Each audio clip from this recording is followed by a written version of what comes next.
محبت کے ساتھ حضور صاحب سجادہ کا استقبال میری آواز سے آواز ملا کر پرتفق انداز میں نعرہ تکبیر اور رسالت کی صداؤں میں کیجئے، پرمزہ نعرہ لگائیے، ایسا نعرہ لگائیے کہ ہم سب کی آواز شہر جھوجا سے ٹکرا کر شہر رسول تک پہنچ جائے۔ نعرہ تکبیر، نعرہ رسالت، لالے مخدوم سمنا، نشین سیدی بابا سرکار، نشین سیدی بابا سرکار، دانش بابا سرکار، نشین بابا سرکار، سید سمیر الدین اشرف صاحب قبلہ، حضور صاحب سجادہ، نعرہ حیدری، نعرہ حیدری۔ فاطمہ زہرا کے گلشن کی گلی لگتی ہے، بولے نا سبحان اللہ۔ فاطمہ زہرا کے گلشن کی گلی لگتی ہے، جن کے باپ ولی بیٹے بھی ولی لگتے ہیں۔ فاطمہ زہرا کے گلشن کی گلی لگتی ہے، جن کے باپ ولی بیٹے بھی ولی لگتے ہیں۔ اور اب یہ شجرا دکھانے کی ضرورت ہی نہیں لوگوں، یہ تو چہرے سے ہی اولاد علی لگتے ہیں۔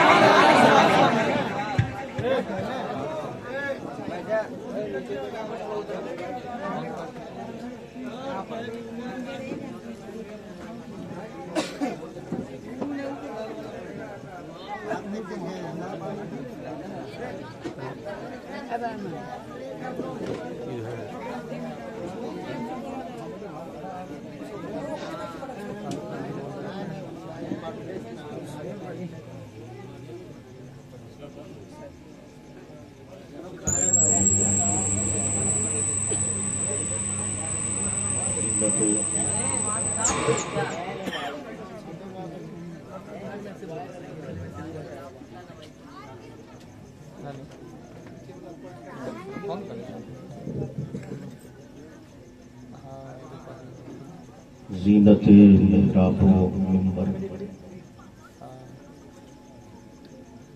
سامعین و حاضرین، السلام علیکم ورحمۃ اللہ وبرکاتہ۔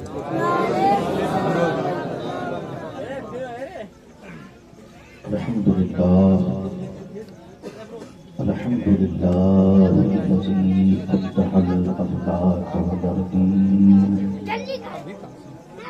والصلاة والسلام على من كان نبيا وآدم بين الماء والطين،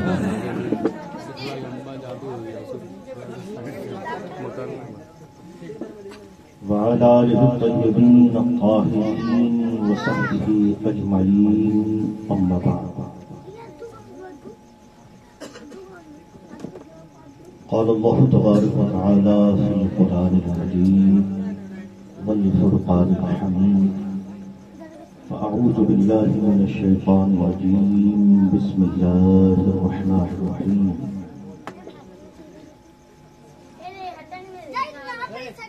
والذين جاءوا من بعدهم يقولون ربنا اغفر لنا ولإخواننا الذين سبقونا بالإيمان، آمنت بالله صدق الله العظيم وبلغنا رسوله النبي الأمي الكريم، ونحن على ذلك ما قال ربنا لمن الشاهدين والشاكرين، والحمد لله رب العالمين۔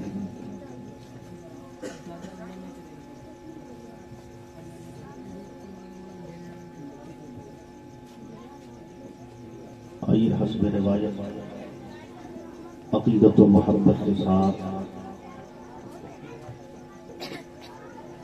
حضوری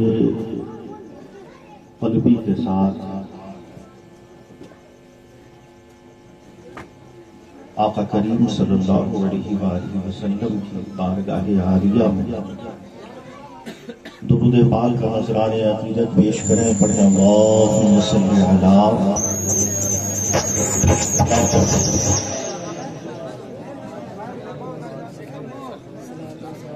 وعلى آل سيدنا محمد بارك وسلم كما تحب وترضى بأن تصلي عليه صلوا عليه صلاة وسلاما عليك دائما يا رسول الله يا حبيب الله صلى الله عليه وسلم.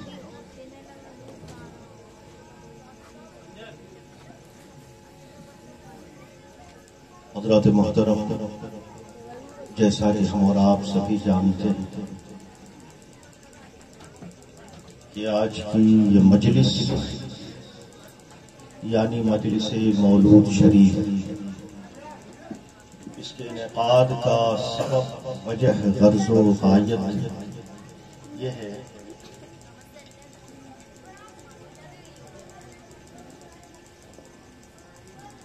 کہ صاحب خانہ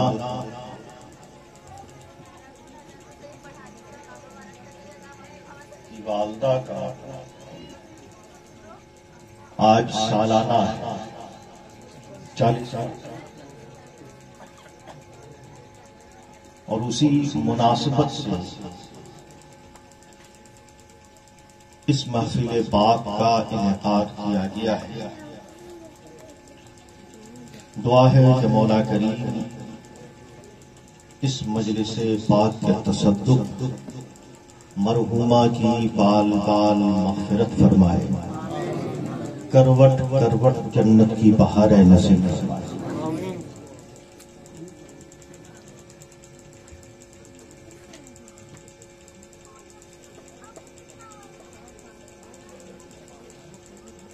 یہ اللہ تبارک و تعالی کا بے پناہ احسان و کرم ہے کہ اس نے ہمیں مومن بنایا ہے، مسلمان بنایا ہے، نبی آخر الزمان صلی اللہ علیہ وآلہ وسلم کا ہم سب کو غلام بنایا ہے۔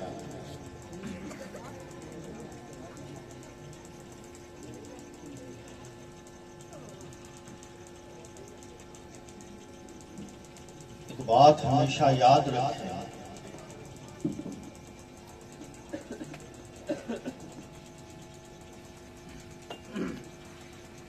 کہ بحیثیت مومن،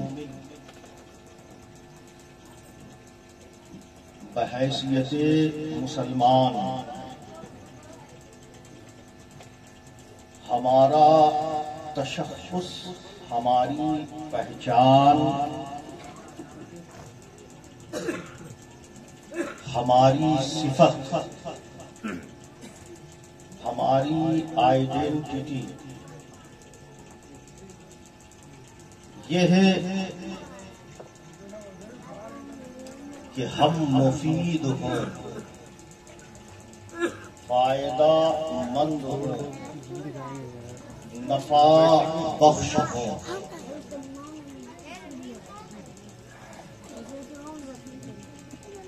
یہ خود معیار ہمارا اور آپ کا نہیں بلکہ محبوب کائنات کا ادا کرتا ہے۔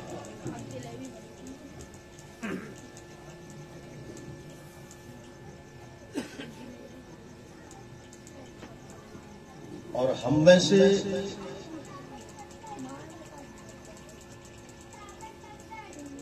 ہر کوئی چاہتا ہے کہ میں اچھا کہا جاؤں، میں بہتر سمجھا جاؤں، مجھے اچھا سمجھا جائے۔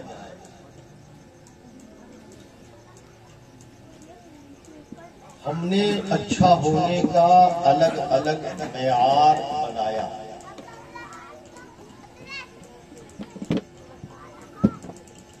یاد رکھیں کہ دنیا اور آخرت کے لیے جو آخری معیار ہوگا وہ مصطفیٰ کریم کا ہوگا۔ اور جو اس پر کھرا اترے گا وہی دنیا میں بھی کامیاب ہوگا، وہی آخرت میں بھی کامیاب ہوگا۔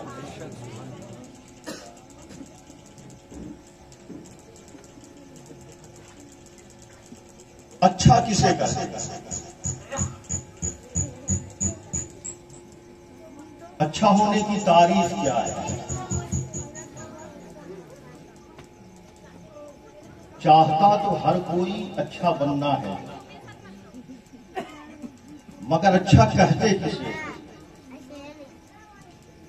تو میرے آقا کریم صلی اللہ علیہ وآلہ وسلم نے ارشاد فرمایا کہ خیر الناس، لوگوں میں اچھا وہ ہے، تم میں اچھا وہ ہے، بہترین وہ ہے، من ينفع الناس، جو لوگوں کے لیے نفع بخش ہو، جو لوگوں کے لیے مفید ہو۔ اب ہم اپنے گریبان کے اندر جھانک کر دیکھیں کہ ہم کتنے اچھے ہیں، ہم کتنے اچھے ہیں۔ بلفظ دیگر ہم مفید کتنے ہیں، ہماری ذات سے لوگوں کا کتنا فائدہ ہو رہا ہے۔ اگر ہماری ذات سے لوگوں کو نقصان پہنچ رہا ہے، ہماری ذات سے لوگوں کو ایذا پہنچ رہی ہے، ہماری ذات سے کسی کو تکلیف ہو رہی ہے، تو سمجھ جائیں کہ آپ اچھے نہیں ہیں۔ اگر ہماری ذات سے لوگوں کو فائدہ پہنچ رہا ہے، جتنے لوگوں کو فائدہ پہنچ رہا ہے ہم اتنے ہی اچھے ہیں۔ اس لیے کہ یہ مومن کی پہچان ہے۔ اب اس معیار پر ہمیں دیکھنا ہوگا کہ ہم مومن ہیں۔ ایک بات یاد رکھیں کہ ہم اگر 1000 مرتبہ اپنے آپ کو مومن کہتے رہے، ہم مومن ہیں، ہم مسلمان ہیں، ہم مسلمان ہیں، ہم مسلمان ہیں، ہے نا؟ ساری دنیا ہمیں مسلمان کہتی رہے، مومن کہتی رہے، ہم مسلمان نہیں ہو سکتے جبکہ اللہ و رسول ہمیں مسلمان بنائے۔ ہر جفا ہر ستم گوارا ہے، اتنا کہہ دے کہ تو ہمارا۔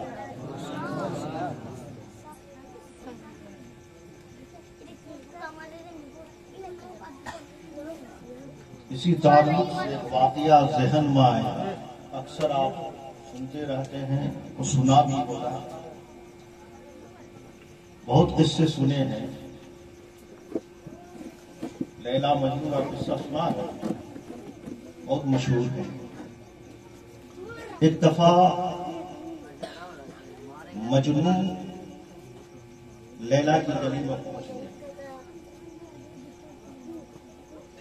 لوگوں کی بھیڑ اکٹھا ہو گئی، کوئی اس کو پتھر مار رہا ہے، کوئی اس کے کپڑے کھینچ رہا ہے، کوئی آواز کس رہا ہے، لوگوں کا ہجوم ہے۔ جب شور ہوا، ہنگامہ ہوا، تو لیلا کی کنیز نے، اس کی سہیلی نے جھانک کر دیکھا کیا بات ہے، تو دیکھا مفلوق الحال مجنون ہے، لوگ پیچھے پیچھے جا رہے ہیں۔ دوڑی دوڑی وہ لیلا کے پاس گئی اور اس نے کہا کہ اے لیلا، آج تیری گلی میں تیرا مجنون آ گیا ہے،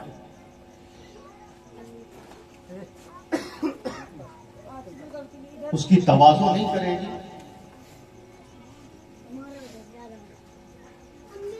لیلا نے کہا اچھا جا۔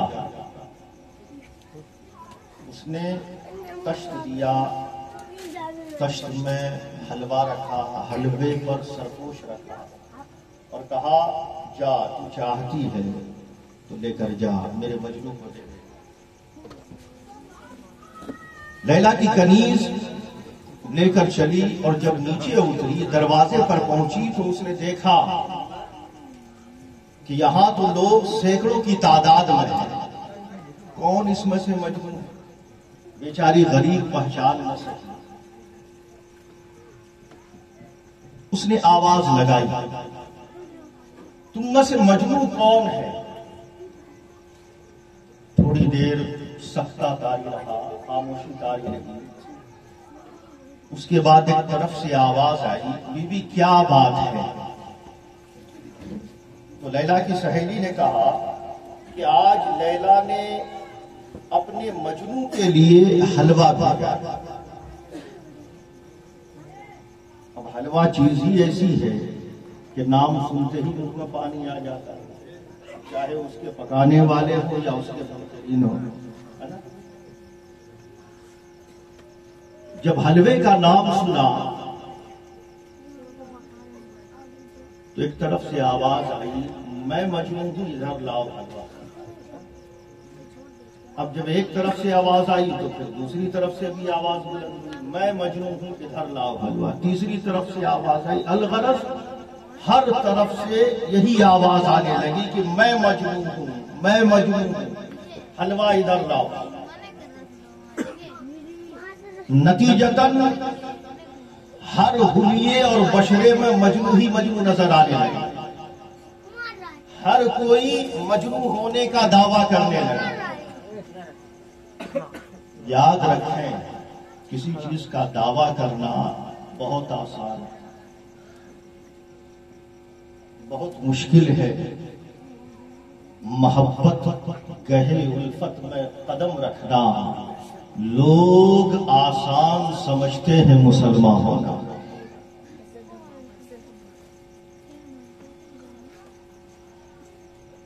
ہر طرف سے آواز آنے لگی میں مجنون میں مجنون ادھر لاؤ.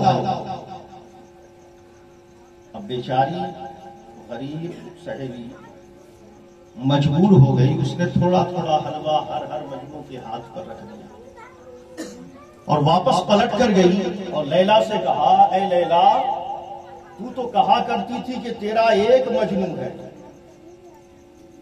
تو کہا کرتی تھی کہ تیرا عاشق صرف ایک ہے، تیرا چاہنے والا تجھ سے محبت کرنے والا ایک ہے، مگر آج پتا چل گیا کہ ایک نہیں بلکہ انیک ہے. لیلا نے کہا غلط، میرا مجنون تو صرف ایک ہی ہے. کہا نہیں، میں آنکھوں سے دیکھ کر آ رہی ہوں، کانوں سے سن کر آ رہی ہوں.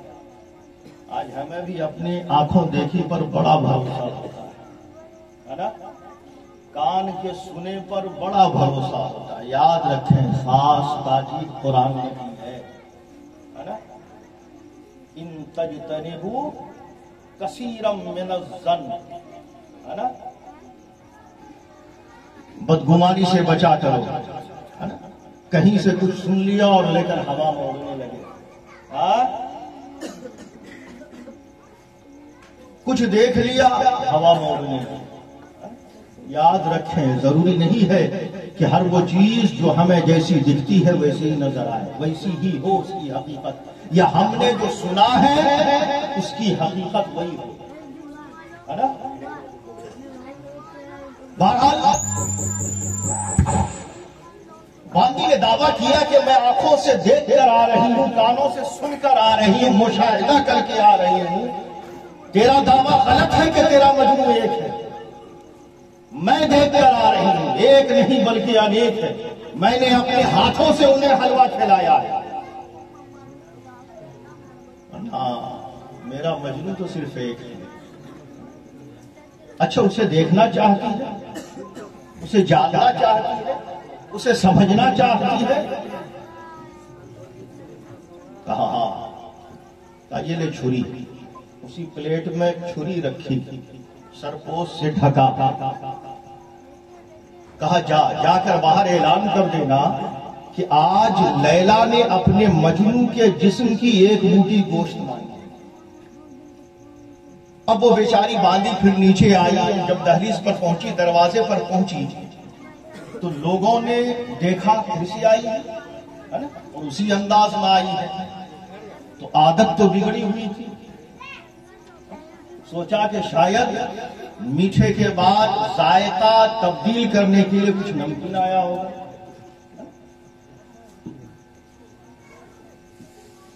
لوگوں نے پوچھا کیا بات ہے بیوی؟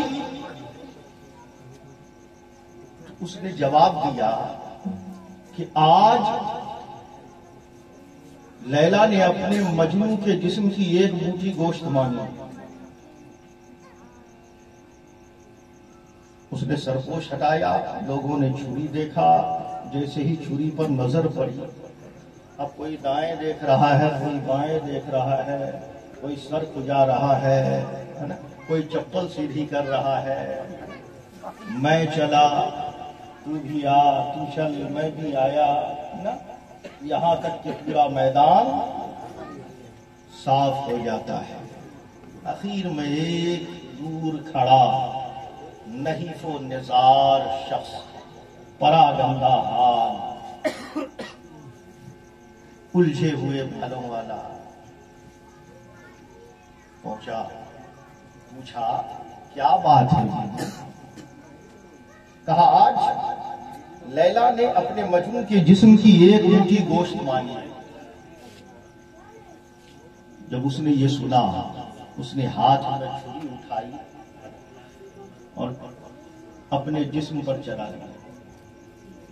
اس نے کہا اے بی بی، مہربانی کر کے اتنا اور بتا دو کہ میری لیلا کو میرے جسم کے کون سے حصے کا گوشت چاہیے، ہے نا؟ چھری اپنے جسم پر پھیر دی۔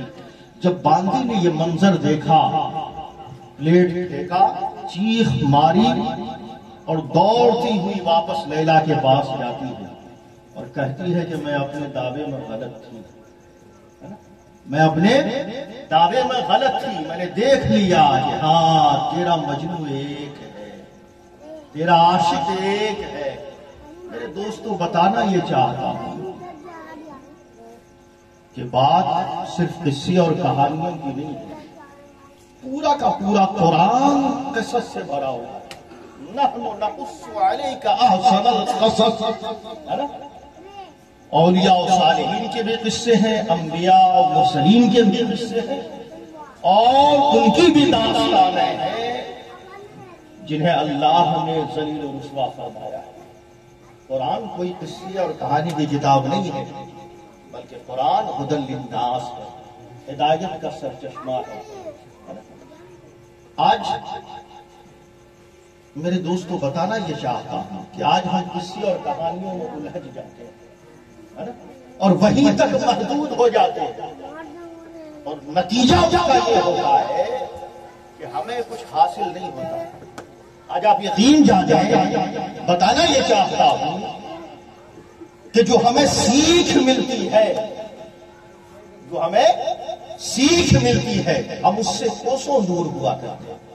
آج خدا کی قسم آپ اٹھا کر دیکھیں نظر کہ آج جتنی تقاریر ہمارے یہاں ہوتی ہیں، جتنے جلسے ہمارے یہاں ہوتے ہیں، جتنی علماء کے بیانات ہمارے یہاں ہوتے ہیں، جتنی مجلسیں ہمارے یہاں سکتی ہیں، خدا کی قسم اور بھی مکاتب والے ہیں، اور کسی کے یہاں اتنی مجلس نہیں رہتی، اتنا ذکر کا مجلس نہیں سچتا، اتنی تقریر نہیں ہوتی، مگر آج اتنی تقاریر کے باوجود، اتنی مجلسیں لگنے کے باوجود آج جتنا یہ جاہل غریب اہل سنت کے ماننے والے اور کوئی مجلس کیوں؟ دیکھا نا ہمارے یہاں تو اکثر مجلس رکھتی جاتی ہے، چاہے میلاد کی مجلس ہو، چاہے جلسے کی مجلس ہو، جو خاص موقع آیا ہر موقع سے، گیارہویں شریف ہو، 12ویں شریف ہو، خواجہ صاحب کی یہ چھٹی شریف آنے والی، ہر مہینے مجلس لگتی ہے، آئے دن۔ کیا کسی اور کے یہاں اتنی تقریر ہوتی ہے؟ ہوتی ہے؟ کہیں نہیں ہوتی۔ مگر کیا سبب ہے کہ اتنا سننے کے باوجود بھی نہ ہمارے عقائد صحیح ہے، نہ ہمارے اعمال صحیح ہے، نہ عمل کا پتہ ہے، نہ عقیدے کا پتہ ہے؟ کیوں؟ آخر کیا وجہ کیا ہے؟ کیا وجہ ہے؟ وجہ کچھ اور ہے جسے تو خود سمجھتا ہے۔ سوال مومن کا بے ضرور ہے نا میرے دوست، بنیادی وجہ یہ ہے کہ ہمیں شکوہ تو کرنا آتا ہے مگر ہمیں سیکھنا نہیں آتا ہے۔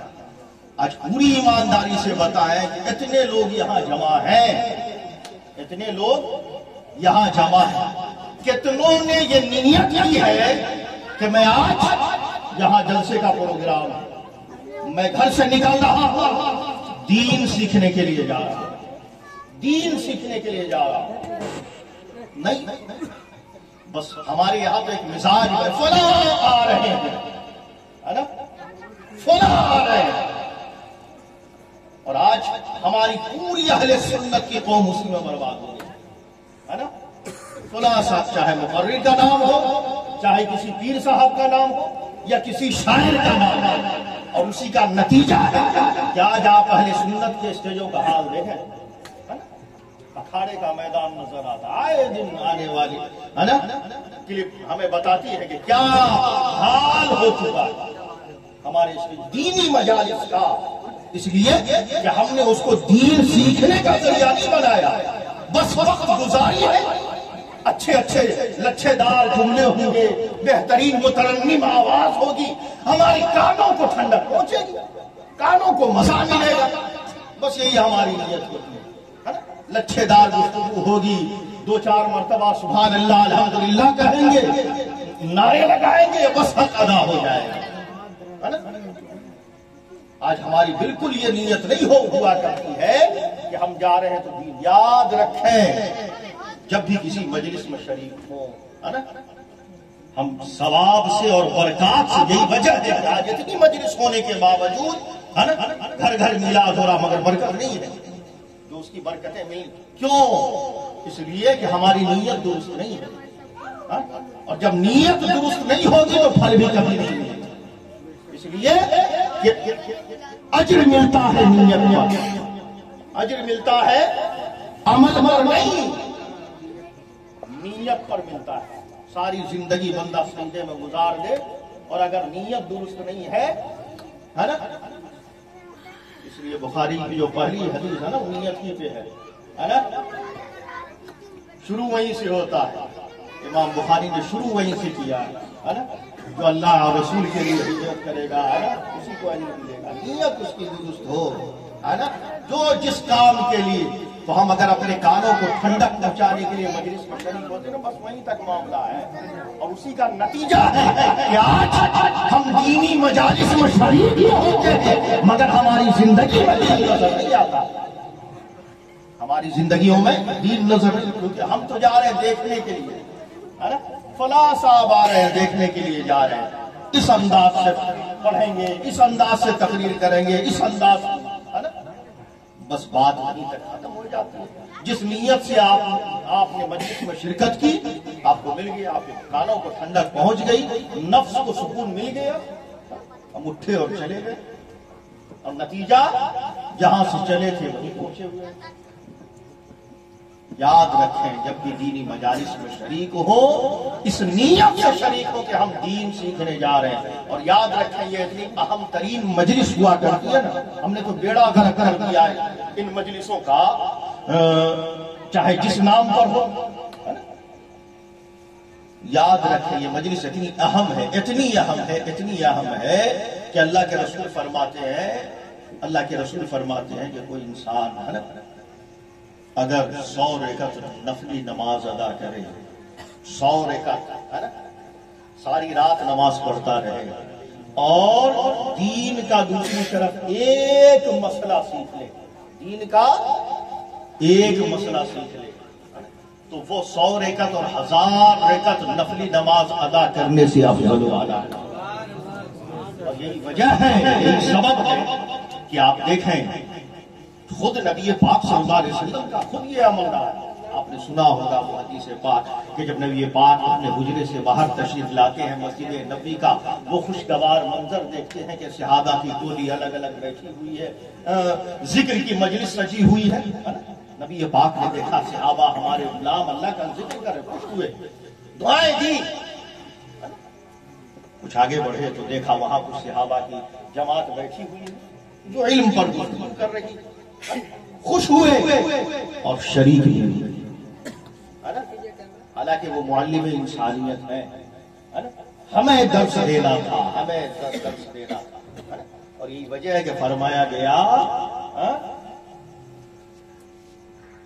سیدنا مخدوم پاک رضی اللہ تعالی عنہ سے سوال ہوا, حضور مخدوم پاک سے سوال ہوا کہ اگر کسی شخص کو یہ معلوم ہو جائے کہ اس کی زندگی کا صرف ایک ہفتہ باقی, زندگی کا ایک ہفتہ باقی ہے, کیا کرے؟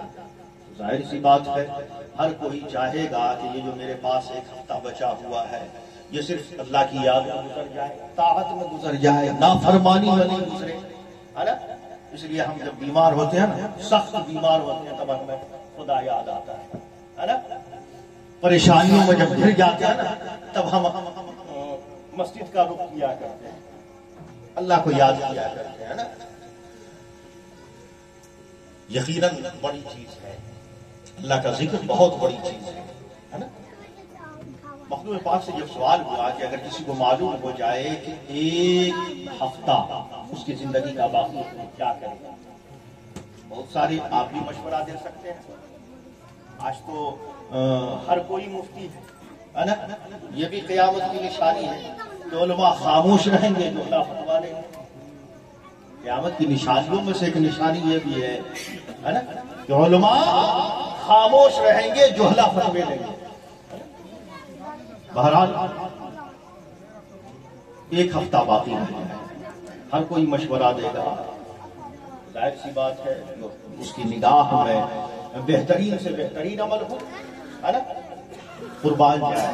مخدوم پاک رضی اللہ تعالیٰ نے ارشاد فرمایا کہ اگر کسی کو یہ معلوم ہو جائے کہ اس کی زندگی کے ایک ہفتے باقی ہے, بہت کچھ فرما سکتے تھے نا, لیکن نہ فرماتے حج کو چلا جائے, سب سے بڑی عبادت ہے نا, مالی بدنی ہے نا, دونوں عبادت ہے, زبانی بھی, تینوں کا سنگم ہے. عبادت تین قسم کی ہے, مالی ہے, بدنی ہے نا, اور دونوں کا مرکب بھی.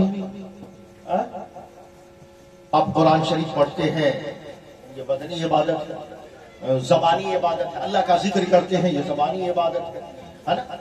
جسم سے جو عمل کیا جائے وہ بدنی عبادت ہے, اور جو مال کے ذریعے کیا جائے عبادت, جیسے صدقات و خیرات ہے, کسی غریب کی مدد کر دینا ہے, کسی امور خیر میں حصہ لے لینا ہے مال کے ذریعے, وہ مالی عبادت کہلاتی ہے. تو جو مال کے ذریعے ہو مالی عبادت, جو بدن کے ذریعے ہو بدنی عبادت.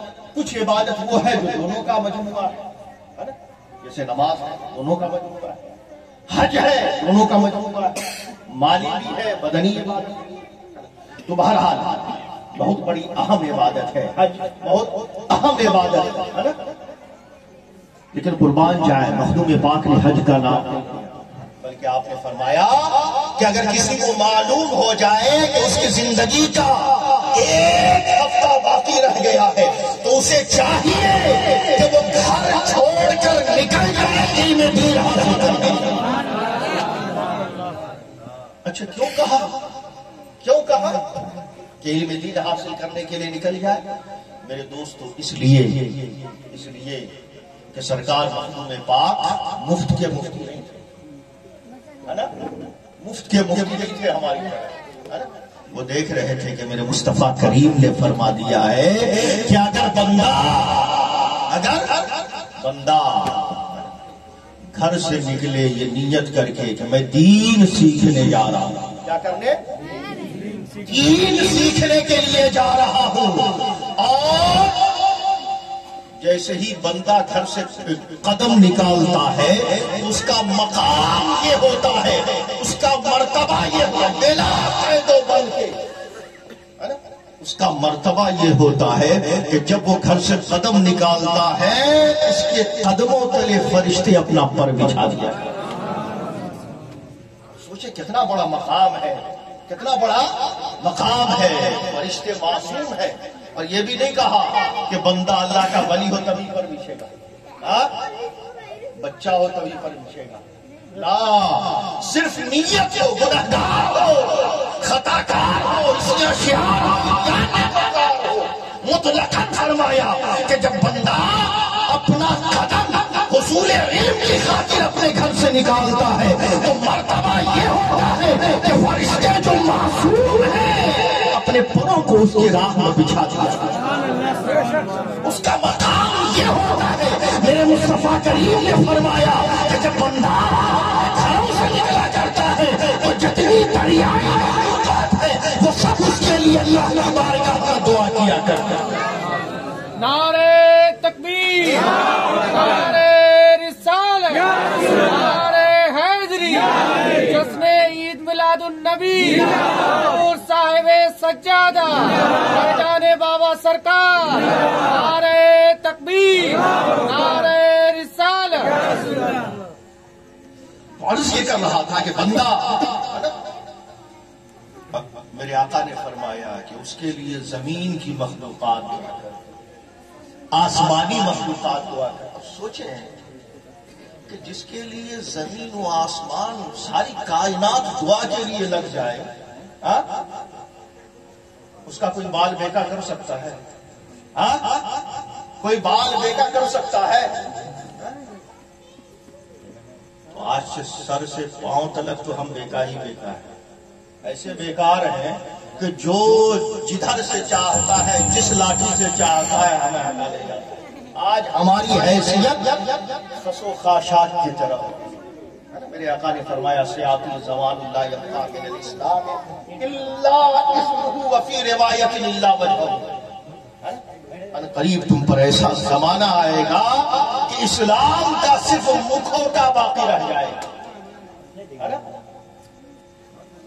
آج وہی ہمارے ساتھ ہے کہ ہم نے صرف مسلمان اپنا نام رکھ لیا ہے، مسلمان نام رکھ لیا ہے، ورنہ سچائی تو یہ ہے کہ مسلمانہ در گور و مسلمانی در کتاب۔ مسلمان یا تو قبر کے اندر نظر آتے ہیں یا پھر کتابوں میں ہمیں نظر آتے ہیں، اور ہم صرف اس بات میں ہے کہ ہاں بے درم سلطان، باپ تیرا بادشاہ ہوگا تو کیا ہے؟ غریب نواز نے یہ کیا ہے نا، غوث پاک نے یہ کیا، فلاں بزرگ نے یہ کیا، فلاں، سوائے اس کے ہمارے پاس ہے ہم نے کیا کیا؟ کچھ نہیں۔ اور اسی کا نتیجہ ہے کہ آج ہم کچھ نہیں ہیں۔ جب ہم نے کچھ نہیں کیا، نتیجہ ہے کہ آج ہم کچھ نہیں ہے۔ ہماری حالت ایک خش و خاشاک کی طرح ہے کہ ہلکی سی ہوا چلتی ہے کہ ہم ادھر ادھر اڑنے لگتے ہیں، ہے نا؟ ہے کہ سچائی ہے کہ نہیں؟ ساری دنیا میں ہو رہا ہے کہ نہیں؟ کیا حیثیت ہے ہماری؟ کیا حیثیت ہے آپ کی؟ کیا وقار ہے آپ کا؟ کیا وقار ہے؟ آپ ذرا نظر اٹھا کر دیکھیں ساری دنیا میں، کیوں؟ اس لیے کہ آج بس ہم نے ایک تماشا بنا رکھا ہے۔ ان مجالس کو، ان مجالس کی حرمتوں کو، جو ان مجلس کی حرمتیں تھیں، آج ہم غیروں سے شکایت کرتے ہیں نا، یہ قرآن سوزی کی جا رہی ہے، ہوا تھا کہ نہیں؟ ہماری مسجدوں کی حرمت کو پامال کیا جا رہا ہے، ہماری مذہبی کتابوں کی حرمتوں کو پامال۔ ہم کیا کر رہے ہیں؟ ہم کیا کر رہے ہیں؟ ان مجالس کا تقاضا کیا تھا؟ سب سے پہلے تو ان کی حرمتوں کو ہم نے پامال کیا نا۔ قرآن سے منہ کس نے پھیرا؟ اسلام سے کس نے منہ پھیرا؟ اور آج کوئی اسلام کے خلاف ہم کہتے ہیں ہاں حرمت پامال کی جا رہی ہے۔ سب سے پہلے تو ہم خود پامال کرنے والے ہیں۔ آہ اسلام تیرے چاہنے والے جس کا تو چاند تھا افسوس وہ حال. بس ہم مسلمان ہیں ہے نا, ہم مسلمان ہیں, دعویٰ ہے یاد رکھیں. آپ اپنے آپ کو 1000 مرتبہ مسلمان کہتے رہے, ساری دنیا آپ کو مسلمان کہتی رہے, سرکاری دفاتر میں آپ مسلمان لکھے جاتے رہے, مگر یاد رکھیں جب تک آپ کو اللہ اور اس کا رسول مسلمان نہیں کہے گا تب تک ہم مسلمان ہے نا. آج بس وہی حلوہ خور مجنون کی کسی حالت ہے ہماری, میں مجنون, میں مسلمان. یاد رکھیں دعوے دار تو بہت تھے کہ ہاں میں مجنون, جب حلوہ کھانے کی باری آئی تو ہر کوئی دعویٰ کہ میں مجنون ہوں, مگر مجنون وہی ٹھہرا جسے لیلا نے اپنی زبان سے کہہ دیا کہ ہاں میرا مجنون ہے. ہم 1000 مرتبہ دعویٰ کرتے رہے مگر جب تک خدا نہ کہہ دے, جب تک مصطفیٰ نہ کہہ دے کہ ہاں مسلمان ہے, توحید جب ہے کہ خدا ہم کہہ دے کہ بندہ تو عالم سے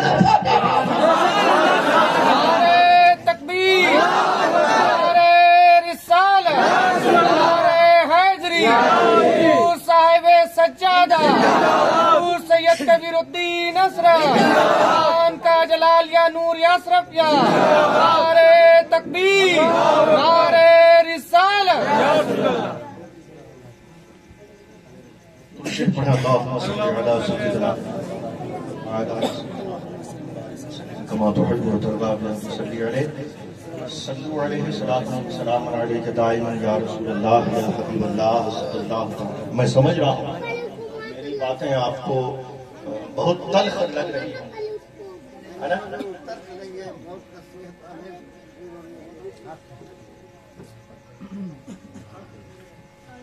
آج یاد رکھیں اگر ہم دعوے دار ہیں محبت کے, اگر ہم دعوے دار ہیں محبت کے ہاں ہم اہل محبت ہیں, دعویٰ تو ہے ہم عاشق ہیں, عاشق رسول ہیں, عاشق ہونے کا ثابت بھی کرنا ہوگا نا. اور یاد رکھیں محبت کا تقاضا یہ ہوتا ہے کہ محبوب کی طرف سے اگر پھولوں کی سیج ملے تب بھی ماتھے پر شکنجہ ہو, اور اگر آگ کا انگارہ ملے تب بھی شکنجہ ہو. میں آپ کو بتاؤں کہ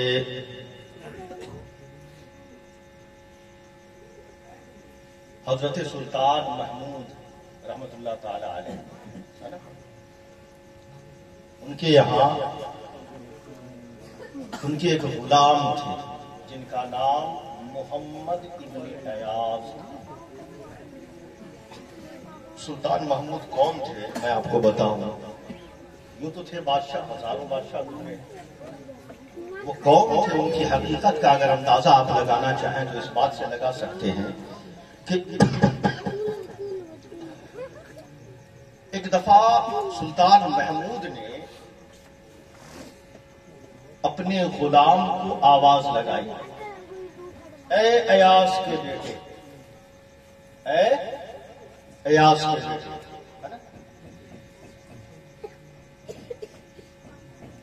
اب وہ جو ابن ایاز تھے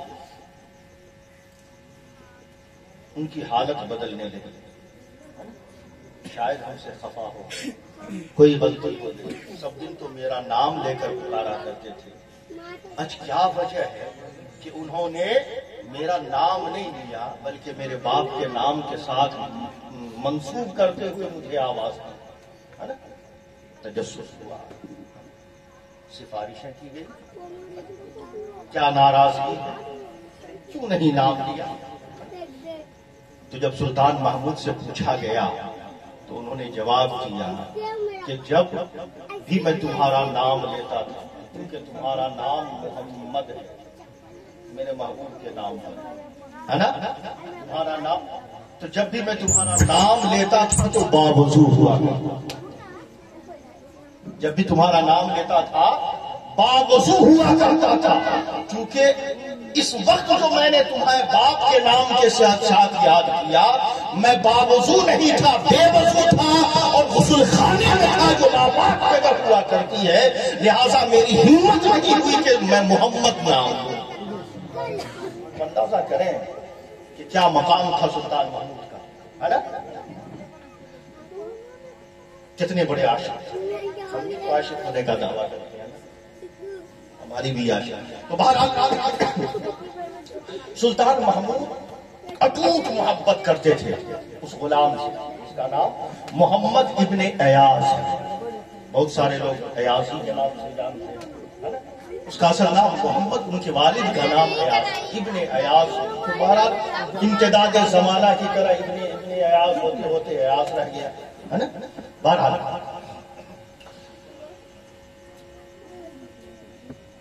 ان کا معمول یہ تھا کہ وہ جب بھی کچھ کھاتے، کچھ پیش کیا جاتا تو سب سے پہلا لقمہ اپنے اس غلام کو کھلاتے۔ کچھ بھی اگر پیش ہوتا، کہیں سے آتا، تو سب سے پہلا لقمہ اسے کھلاتے، پھر خود کھاتے۔ بہرحال ایک دفعہ ککڑی آئی، مشہور واقعہ، ککڑی آئی تو ککڑی دیا گیا، انہوں نے ککڑی کھا لیا، ہے نا؟ جب بعد میں بادشاہ نے اسے رکھا یا لوگوں نے بھی چکھا، دیکھا کہ نہایت تلخ، بہت کڑوا، تھوک دیا فوراً۔ کہا گیا کہ یار اس قدر کڑوا تھا، کیسے تم کھا گئے؟ یہ تو ہمارے حلق سے اترنے والا نہیں، کیسے تم کھا گئے؟ تو انہوں نے جواب دیا کہ ہمیشہ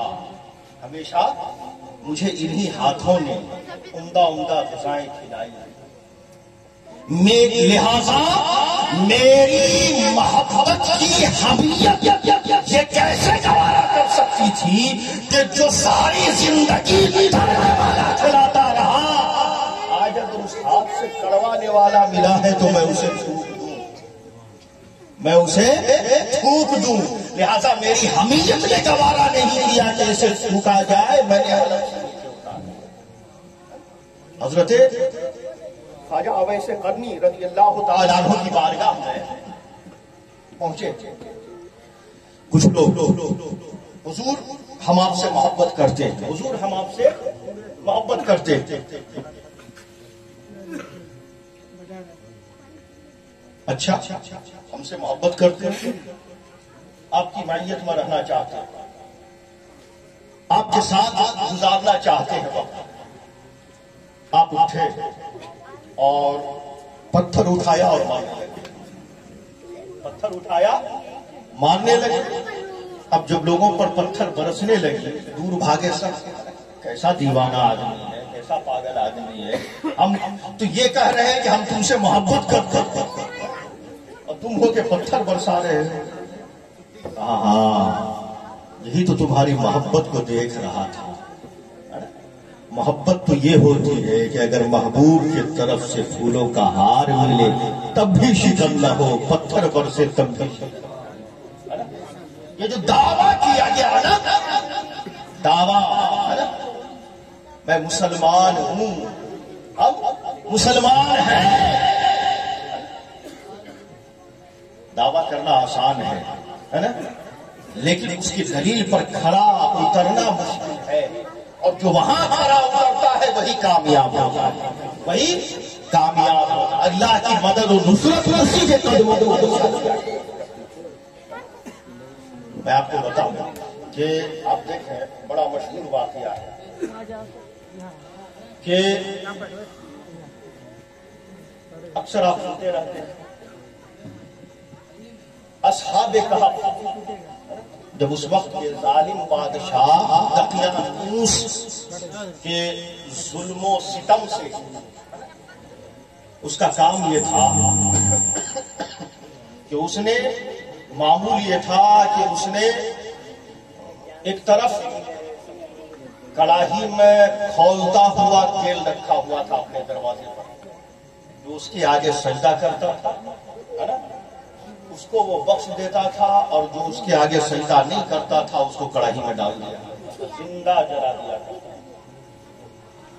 بہرحال اپنی ایمان کی حفاظت کی خاطر یہ لوگ رات کی تاریکی میں وہاں سے نکلے اور ایک غار میں پناہ۔ بڑا مشہور واقعہ اکثر آپ سنتے رہتے ہیں۔ بتانا یہ چاہتا ہوں کہ ساتھ میں ایک کتا ساتھ ہو لیا، ان لوگ